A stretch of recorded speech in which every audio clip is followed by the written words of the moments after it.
ग्राम पंचायत गुजरखेड़ी सांखला के ग्राम गोठा के ग्रामीण आज कलेक्टर कार्यालय पहुंचे और कलेक्टर को ज्ञापन सौंपा। ग्रामीणों का कहना है कि यह ग्राम पंचायत गुजरखेड़ी में जो चरणों की भूमि है वह ग्राम पंचायत के सरपंच द्वारा धागा फैक्ट्री बनाने वाले को दी जा रही है, लेकिन यहाँ इस भूमि पर मवेशियों के चरने के लिए व मृत पशुओं का शमशान घाट भी है। अगर यहाँ पर धागा फैक्ट्री खोल दी गई तो यहाँ के 5 गाँव के जानवर अपना पेट कैसे भरेंगे। वहीं कुछ असामाजिक तत्वों द्वारा गांव के लोगों को डराया और धमकाया भी जा रहा है और एक तरफा कार्रवाई की जा रही है। हम सभी ग्रामीणों की मांग है कि यह जमीन पर मवेशियों के लिए चरने की जगह रहने दीजिए, वरना हम सभी लोग आंदोलन करने को विवश होंगे। सुनिए ग्रामीणों का क्या कहना है। हमारे यहाँ पे जो ग्राम पंचायत गुजरखेड़ी सांखला के सरपंच द्वारा जो धागा फैक्ट्री स्थापित की जा रही है हम उसके विरोध में आए हैं। और अगर यहाँ पे धागा फैक्ट्री पड़ती है तो हमारे मवेशी चरने के लिए और कोई जगह नहीं है।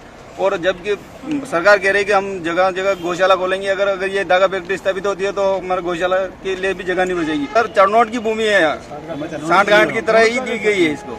और जब हम इनसे मांग कर रहे हैं, विधायक साहब को भी ज्ञापन दे रहे हैं, वो तो एक तरफा कार्रवाई कर रहे हैं, नहीं फैक्ट्री तो पड़ेगी ही पड़ेगी, आप कुछ भी कर लो। और हमें डराया धमकाया जा रहा है कि अगर आप ज्यादा करोगे तो इनको अंदर कर दोगे। रतनलाल राव, ग्राम गोठा, तहसील जाओ, जिला निमो।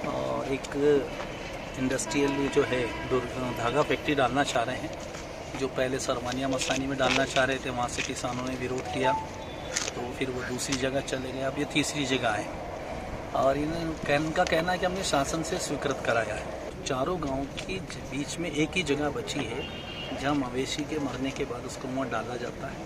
तो दूसरे पास में जो सरपंच हैं वहाँ के भारतीय जनता पार्टी के समर्थित चारण, जिनका बड़ा गांव में आतंक है।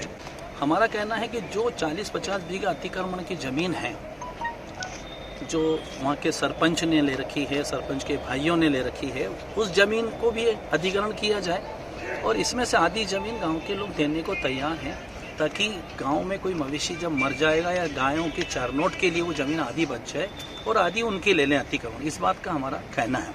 अगर ऐसा नहीं होता है तो हम 2 फैक्ट्री लगने नहीं देंगे। वहाँ का सरपंच लोगों को भड़का रहा है कि 150 लोगों की नौकरियाँ लगा दूंगा। अरे भैया, तेरे विधायक से पूछ ले कि जीवन में आज तक 15 साल में एक जने की नौकरी लगाई क्या?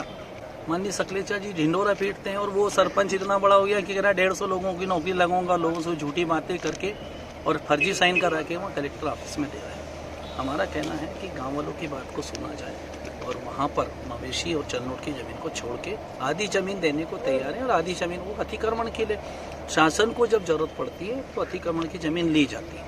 अगर गांव वाले उस समय सहमत होते तो हमें इस बात की कोई दिक्कत नहीं। तो हमारा कहना है कि उस ज़मीन को छोड़ा जाए और हम कलेक्टर महोदय को भी आज ज्ञापन दे रहे हैं। और हमने वहाँ से गांव ग्रामीण वासी ने उद्योगपति को कह दिया, वहाँ का जो उद्योग डालने वाले को, कि आप यहाँ से कहीं और चले जाएँ, क्योंकि जो ज़मीन सरकारी है और जो चरनोट या उसकी नहीं है, गौशाला के लिए भी ज़मीन नहीं। हम वहाँ एक गौशाला बनाना चाह रहे हैं, तो शासन एक तरफ गौशाला और चरनोट के लिए ज़मीन छोड़वा रहा और ये उल्टा काम हो रहे हैं। तो जो अतिक्रमण की ज़मीन है करीबन होगी 70-80 बीघा, उस ज़मीन को लें, फिर भी हम आधी ज़मीन उद्योग के हित में, अगर इस कंडीशन में कि स्थानीय लोगों को, ग्रामवासियों को रोजगार देता है, लिखित में लेंगे, तब हम उसको आधी ज़मीन देने को तैयार हैं। वॉइस ऑफ एमपी के लिए दीपक खताबिया की रिपोर्ट।